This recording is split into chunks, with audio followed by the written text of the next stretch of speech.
tak si představte, že kolem stolu sedí rabínové a v čele sedí Wunderebe, zázračný rabín. A klérujou, my říkáme dumaj. A dumaj, Talmudu o životě a tak. A je ticho a najednou ten Wunderebe, ten zázračný rabín, povídá, život je jako řetězový most. No všichni jste no říkali, co říkal? Co to říkal Wunderebe? Život je jako řetězový. Život je jako co? Jako řetězový most. Was hat er gesagt? Ja, wie eine Kettenbrücke. Ja, Kettenbrücke. Co ti myslel? No, přemýšlí a dumají. A nikoho nic nenapadá, až najednou ten jeden z těch rabínů sebral veškerou svou odvahu a povídá zázračnému rabinovi: Wunderebe leben, co jsi to vlastně myslel tím, když jsi říkal, že život je jako řetězový most?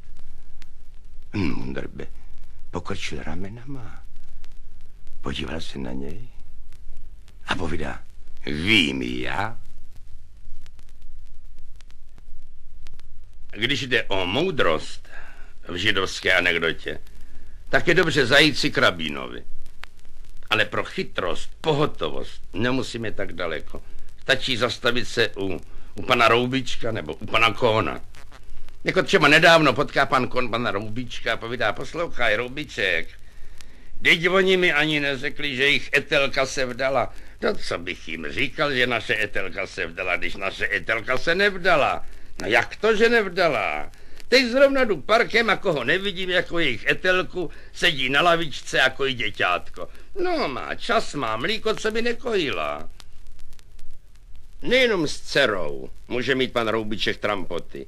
Syn mu dělá někdy taky velkou hlavu. Až je z toho smutnej, takže pan Kohn do něj musí na ulici šťouchnout, aby ho probudil ze zadumání. No co peje, Roubičku, co peje, jsou plajte nebo co jsou? Ale plajte bych nebyl. Ale můj jediný syn Mojše, jen si to představí.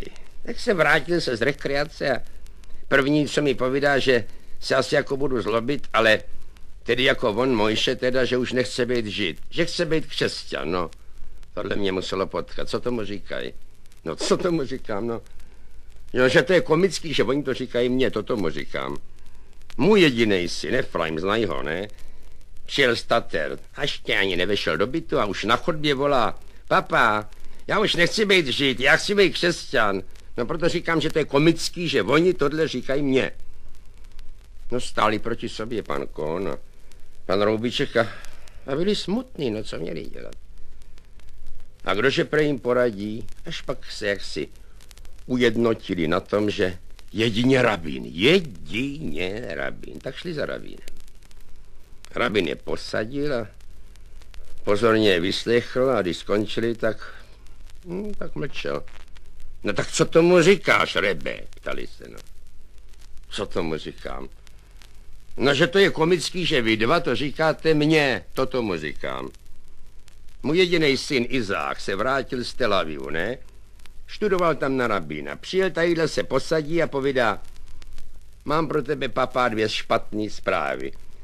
Za prvé, já už nechci být rabín, a za druhý, já už nechci být žid.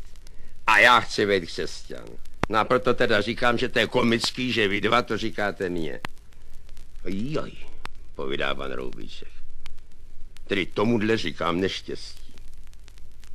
No a co jsi dělal, Rebe? Ptá se Kohn. No co jsem dělal? Sebral jsem se a šel jsem do templu, poklekl jsem a prosil jsem Hospodina, aby sestoupil a aby se mnou hovořil. A sestoupil? Sestoupil. A ty jsi mu to řekl? Já jsem mu to řekl. No a co Hospodin? No co Hospodin povídá?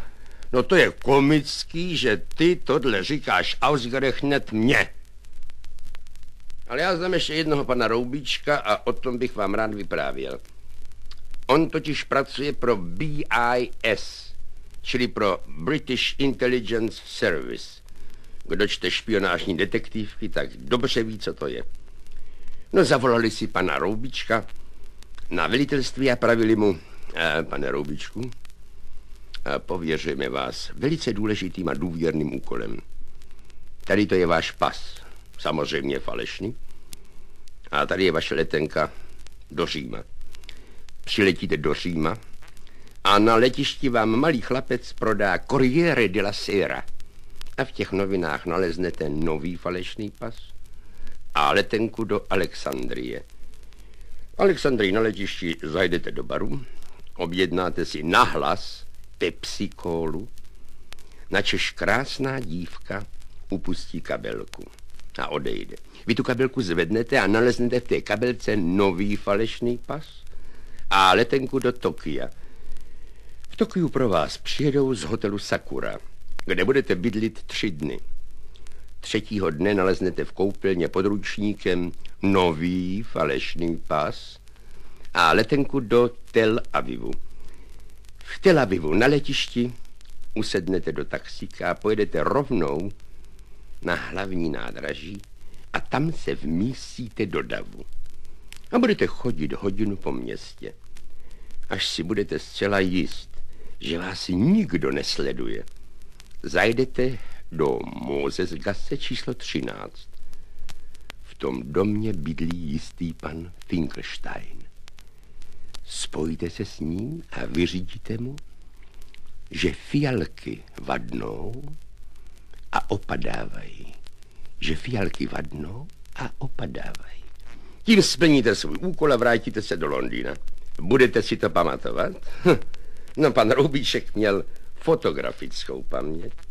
Odletěl do Říma, pak do Alexandrie, do Tokia a v Tokiu 3. den našel pod ručníkem nový pas a letenku a letěl do Tel Avivu.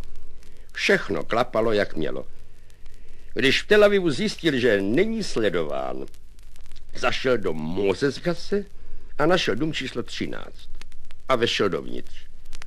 Podíval se na jména nájemníků a zjistí, že v každém z 9 poschodí bydlí 2 Finkelsteinové, tedy celkem 18 Finkelsteinů. Pan Roubíček však byl velice zručný tajný agent a řekl si, že začne v 1. poschodí. Zazvonil u dveří a vyšel pán. Můžu prosím mluvit s panem Finkelsteinem? To jsem já. Já jsem vám přišel vyřídit, pane Finkelstein, že fialky vadnou a opadávají. No a? No nic víc, pane Finkelstein. Jenomže fialky vadnou a opadávají. Fialky vadnou a opadávají, prosím jich, co já mám? Jo tak, fialky vadnou a opadávají, no to jste špatně zazvonil. To je Arnold Finkelstein, 9. poschodí nalevo. Jistý Nicolas Chauvin z Rochefortu, to byl muž, který se stal směšný svým demonstrativním a přehnaným vlastenectvím. A právě po něm se říká rvavým a hloupým a nafrněným vlastencům šovinisti. Anekdoty, které slouží k zesměšnění někoho pro jeho národnost, původ, barvu, náboženství, to jsou anekdoty šovinistické. Ale anekdoty, které jsou založeny na komických vlastnostech určitého druhu lidí, určité národnosti, to nejsou vždycky anekdoty šovinistické. Ovšem, pokud je v nich laskavý humor. Pokud z nich ovšem nečiší zloba a nadřazená nadutost, které jsou typické vlastnosti šovinismu. Tak třeba Irové. Irové jsou známí svým bigotním katolicismem a svou neláskou k vládě. Hlavně tedy vládě Angličanů. Slyšel jsem vyprávět, jak jeden Irčan se vylodil v newyorském přístavu a jen vkročil na pevnou půdu, přistoupil k prvnímu policajtovi, kterého potkal a povídá: máte tady vládu? Máme. Tak já jsem proti. Uznáte, že tohle není šovinistická anekdota.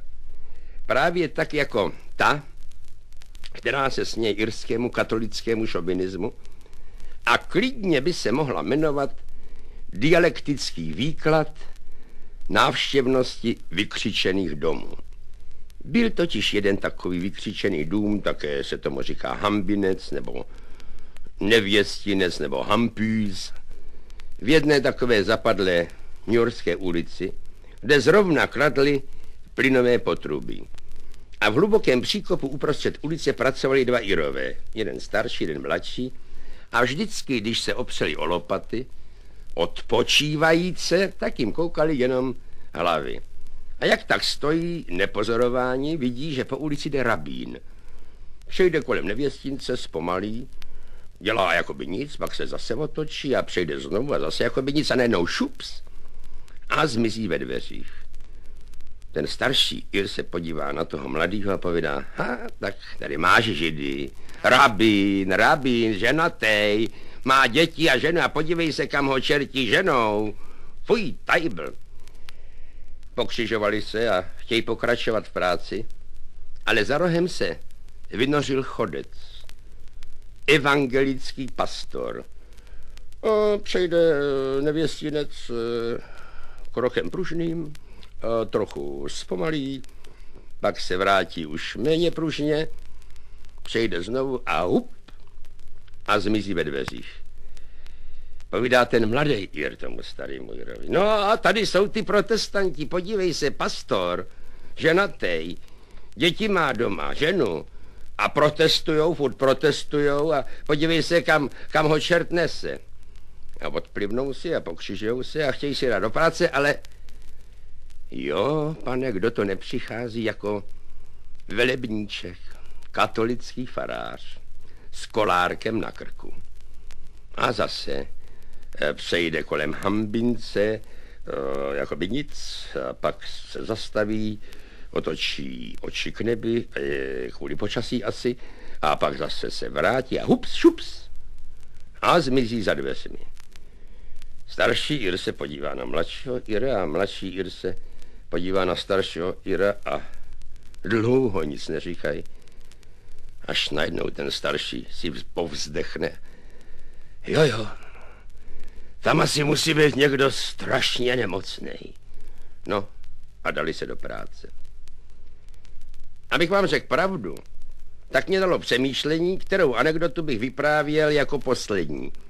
Ale pak mě vysvětlo, že taková anekdota, která by byla poslední, taková není. Protože jedna anekdota vyvolává druhou a tak dál a tvoří obrovský kruh, který doufejme se neuzavře, dokud budeme mít smysl pro humor a dokud v nás zbyde alespoň špetka moudrosti. Tak už ne pro smích, jako spíš pro tu špetku moudrosti. Příběh o jednom moc starým rabínovi, moc starým a moc moudrým rabínovi, který umíral a kolem něho stála rodina a prosili ho, aby než umře, aby jim nechal svoji moudrost tady, že ji budou potřebovat. Ale starý pán ležel na posteli bez hnutí, jako by je neslyšel. A prosili ho moc a přišli i starší obce židovské, přemlouvali ho. Ale starý pán byl unavený a jako by je neposlouchal. Zapřáhli saně a honem jeli pro jeho nejstaršího syna do Berouna, taky rabína. A k ránu ho přivezli. Starý pán byl ještě živ. Jeho syn si klekl u jeho lože a povídá, papa, ty od nás odcházíš, ale neber všechno sebou. Řekni nám tu největší moudrost, ke které jsi došel za celý svůj život. My ji budeme potřebovat. Starý pán otevřel oči, podíval se na svého syna a povídá, všechno je jinak. No a potom umřel.